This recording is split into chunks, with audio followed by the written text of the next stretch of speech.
buenas tardes, buenos días, depende de la hora en la que estén viendo este video.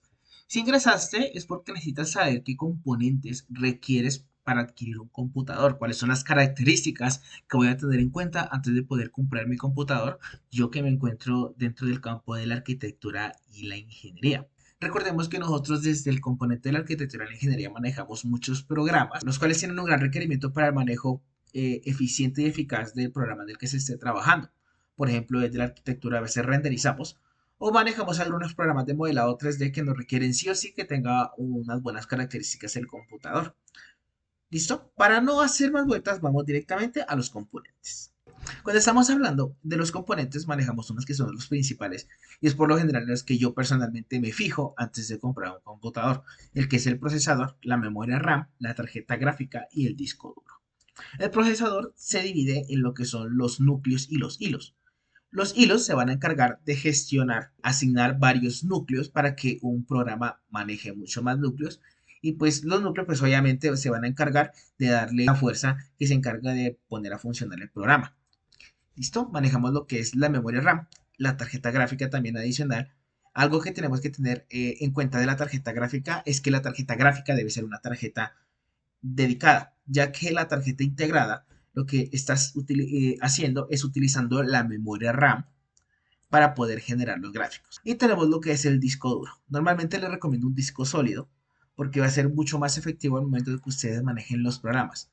¿Listo? Mínimo unas 512. Cuando nosotros vayamos a elegir el computador, primero que tenemos que hacer es verificar qué tipo de programas vamos a utilizar. Cuando nos vayamos al componente de los programas que vayamos a utilizar, como lo es Lumion, nosotros tenemos unos requisitos mínimos. ¿Listo? Mínimo necesitamos esto para funcionar, por lo que es la tarjeta gráfica, que requiere mínimo unas 6 gigas. Entonces, cuando hablamos de la memoria RAM, dice que requiere mínimo 16, o sea, prácticamente es lo mínimo para funcionar, y un disco sólido, que es lo más rentable para el tema del manejo de programas. Cuando hablamos del procesador, nosotros ya les hablé de los núcleos y los hilos, pero es muy importante que también tengamos en cuenta la generación del procesador.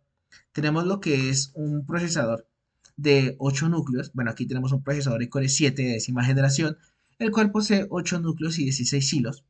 ¿Listo? Inclusive, si ya nos vamos a una generación más actual, como lo es Core 5, que se supone que es de menor potencia, pero al ser de 14ª generación, como está aquí en esta imagen, va a manejar muchos más núcleos y va a ofrecer muchos más hilos. Y en el caso, por ejemplo, de Revit, nosotros aquí hablamos de unos requisitos mínimos para que Revit funcione.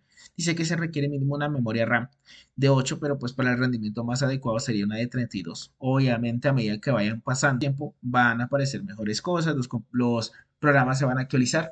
Hace mucho utilizábamos el AutoCAD 2016, hoy está el AutoCAD 2024. Entonces, ya son programas que se actualizan y tienen muchos más requerimientos.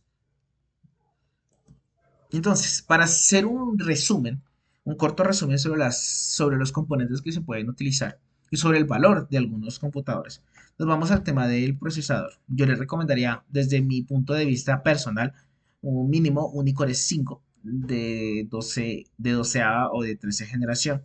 La memoria RAM sí les recomiendo mínimo una 16 y la tarjeta gráfica sí puede ser una tarjeta dedicada de 4 gigas. Y el disco duro sí uno de 512.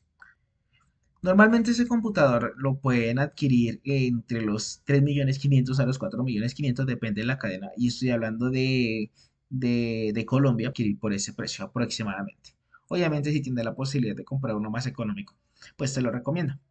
Listo, este es un pequeño resumen sobre las características que yo debo tener en cuenta al momento de comprar un computador. No siendo más, les agradezco, les deseo un excelente día y hasta la próxima.